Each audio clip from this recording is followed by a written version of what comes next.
They thought they could fool everyone. They lied, they acted, they performed for the world. But when the camera was rolling, it saw everything. Tonight, we expose the killers who were caught by the unblinking eye of the lens.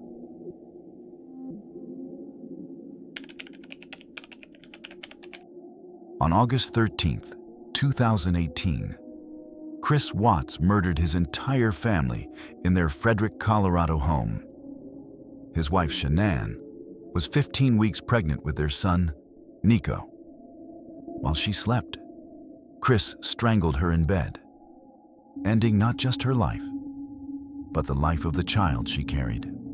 After killing Shanann, Chris turned on his daughters.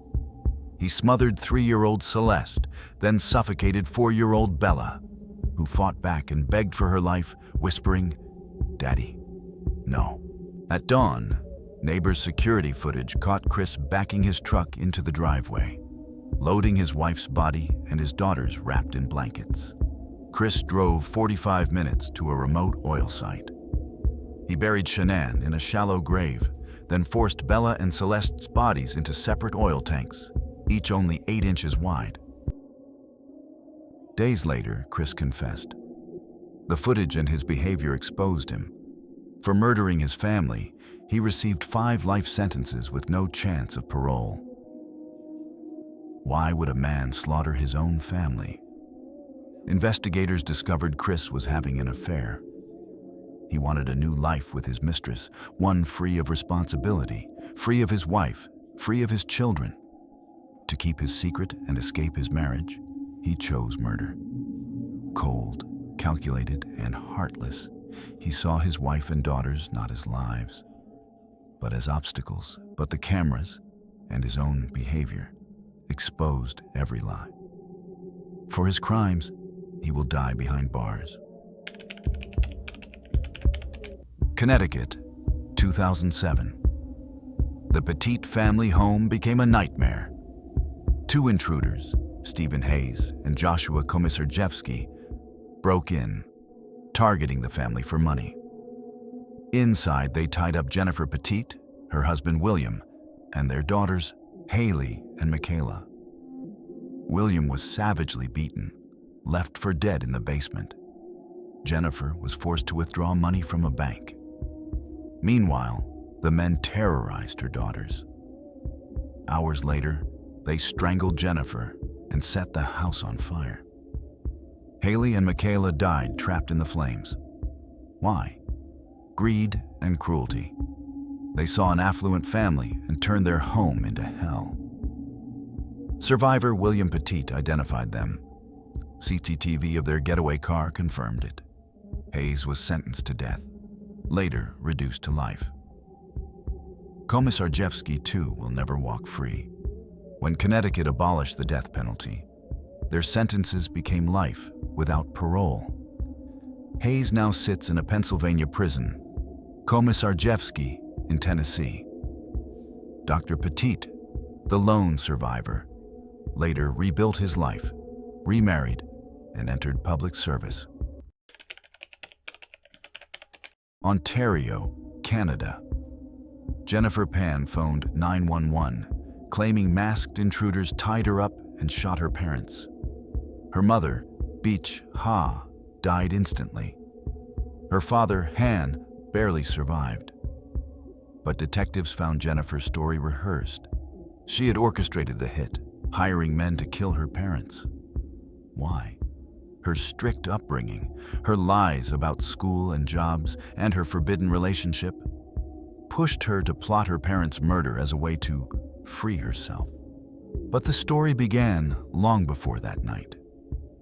Jennifer grew up under what she described as crushing parental expectations. Her parents demanded academic excellence, grades, piano lessons, and a future as a doctor or pharmacist. When she failed to live up to those standards, she began lying. She forged report cards.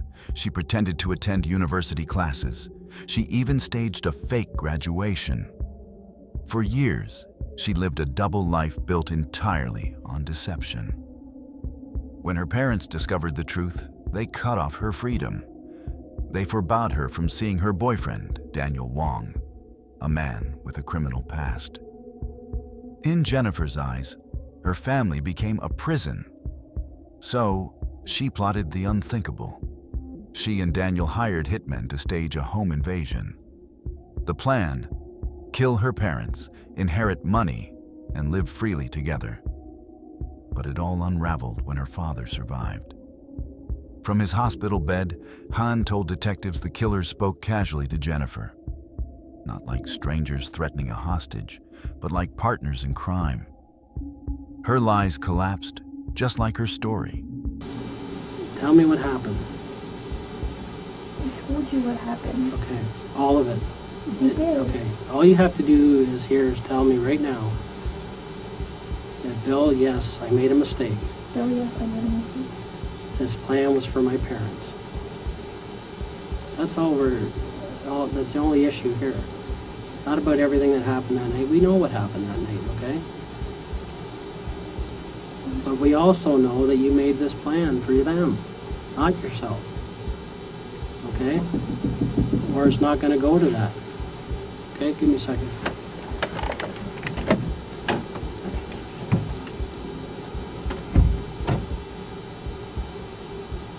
In 2014, Jennifer Pan was convicted of first-degree murder and attempted murder.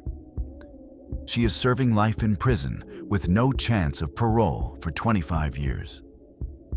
Her father has disowned her, saying she is dead to him. Jennifer's attempt to escape control only chained her to it forever. These killers believed they could hide behind lies, behind masks, behind performances. But in the end, the truth always surfaced.